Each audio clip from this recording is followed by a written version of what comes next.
Bienvenue à ce flash d'information. L'ancien président ivoirien Laurent Gbagbo a regagné son pays ce jeudi 17 juin. Il est de retour en Côte d'Ivoire après 10 ans d'absence. Il retrouve les siens près d'une décennie après avoir été transféré à la CPI qu'il a définitivement acquitté de crimes de guerre et crimes contre l'humanité. L'ancien président ivoirien est arrivé en vol régulier en provenance de Bruxelles. Il a été accueilli notamment par des cadres de son parti, des membres de sa famille et des proches.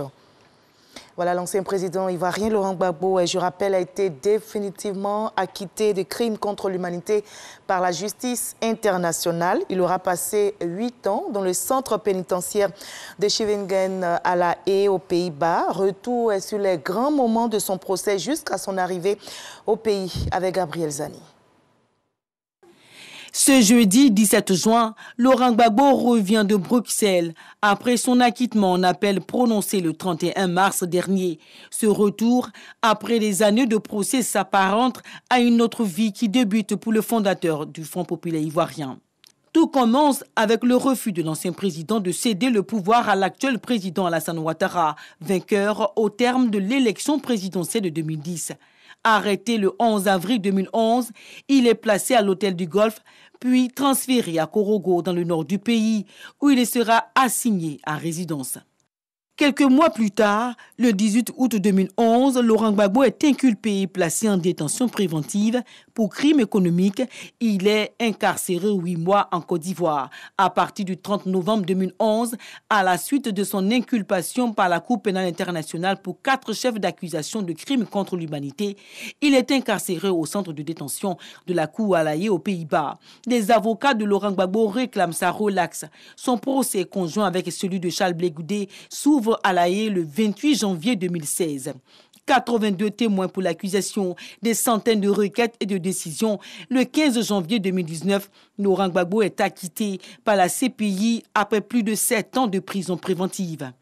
Le lendemain, la CPI suspend sa remise en liberté après un nouvel appel déposé par la procureure Fatou Bensouda. Celui-ci doit être examiné sur le fond par la Chambre d'appel le 1er février 2019.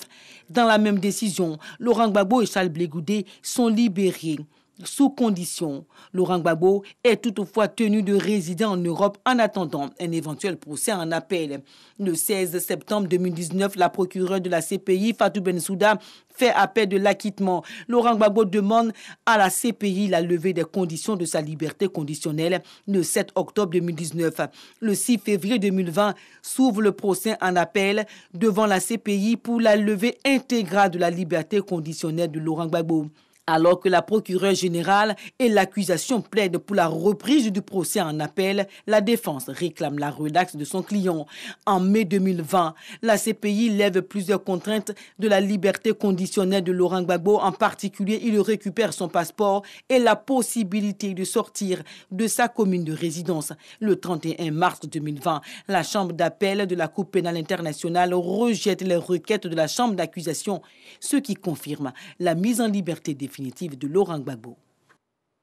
Voilà, acquitté définitivement, l'ancien président ivoirien Laurent Gbagbo a regagné la Côte d'Ivoire ce jeudi. Un retour inscrit dans la volonté du chef de l'État, Alassane Ouattara, de renforcer la cohésion sociale dans le pays. Et bien sûr, le dossier politique de ce 20h retrace les grands pas du gouvernement ivoirien au profit de la réconciliation nationale. Rendez-vous donc pour la grande édition. Le ministre d'État, ministre de la Défense, a visité ce matin l'hôpital militaire d'Abidjan, et ce pour s'enquérir des réalités de ses collaborateurs. Le ministre d'État, Téné Birahima Ouattara, a réitéré l'engagement du gouvernement à tout mettre en œuvre pour faire de cet établissement hospitalier une référence. Au Mali, des combats ont opposé cette semaine des soldats nigériens et français qui menaient une opération conjointe de reconnaissance à des djihadistes du groupe État islamique du Grand Sahara.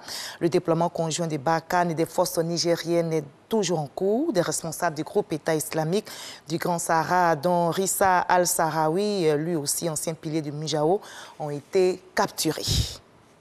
L'état d'urgence sera levé ce dimanche à Tokyo, un mois avant les Jeux Olympiques. Le dispositif d'état d'urgence face au coronavirus sera donc levé comme prévu à Tokyo ainsi que dans d'autres départements du Japon.